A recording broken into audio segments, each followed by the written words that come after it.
വെള്ളലിബാസിൻ പുടവയണിഞ്ഞ് മണവാളൻ ചമയേണം. വെള്ളം ചേർത്തതിൽ കർപ്പൂരത്തിൻ അത്തറ് പൂശിത്തന്നിടണം.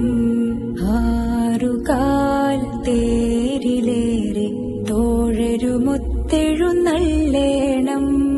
ആരവമായി കലിമത്തിൻ മാധുരി അന്ന് മുഴങ്ങേണം. വെള്ളലിബാസിൻ പുടവയണിഞ്ഞ് മണവാളൻ ചമയേണം.